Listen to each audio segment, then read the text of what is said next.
The performances were good. The emotional beats hit when they need to. But again, my biggest problem with it is this film just feels very contrived at times. It feels like everything is just heading towards revealing to the characters, revealing, Toby and revealing Garfield, revealing Alfred Molina, revealing, you know, uh, Green Goblin, revealing all these characters and not actually, giving the due diligence to just simply tell a story. And that's the biggest problem I have with the MCU and for the MCU moving forward. And that's honestly my biggest fear for this film and for the MCU moving forward is where do you go from here, because you, I mean, with this, it's like where do you go? Because it's like, with the other solo films they've done recently, Black Widow was no good. Shang-Chi was pretty underwhelming. I mean, WandaVision I didn't love. Falcon and Winter Soldier I didn't like. Um, Loki I thought was terrible. So like, what if I wasn't a huge fan? I didn't like the animation style. So like, um, excuse me. But I just was not really into a lot of what Marvel came out with in Phase 4 so far. Even, Far From Home, I had, liked it, but had problems with it. But this film was definitely a step in the right direction.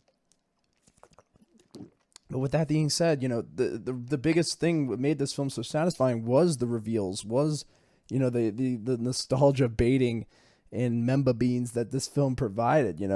That was really what made this film so, memorable and likable. But like, they don't have that kind of power to use for every film, and that's the thing. They're gonna have to get creative eventually. They can't keep banking off nostalgia. They can't keep banking off memba beans.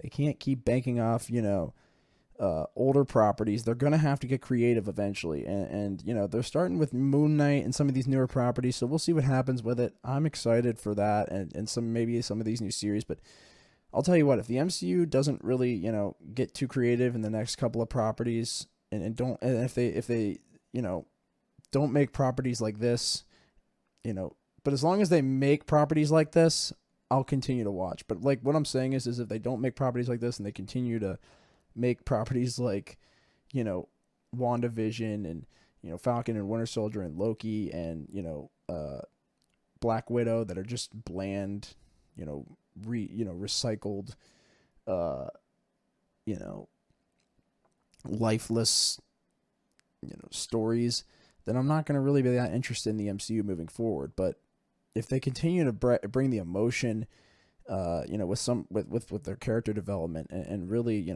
push the boundary with storytelling, like they have kind of with some of their earlier films like Guardians of the Galaxy and even the first Doctor Strange film. So, I mean, like I said, I still think the MCU has tremendous upside, and I think I wouldn't say upside, but financially for sure, but I wouldn't say like they have tremendous upside, but I'd say this film is going to give them some more shelf life for sure. And I think moving forward, though, they're and I think this is definitely going to be a big success for them. But I think moving forward, they're gonna have to get more creative and especially with their newer characters. I mean, this film is really relying on older characters, not even from the MCU. I mean, imagine. They're going to have to really churn out some interesting content over the next 5 to 10 years until they can build enough time in between the present day and Endgame to where they can bring back Chris Evans and Robert Downey and all these other people, which inevitably probably will happen at this point. I mean, let's be honest. They're bringing back characters from movies they didn't even make. Wait till 10, 15 years down the road when they want to bring back Chris Evans and, whoever else, just wait on it. So, but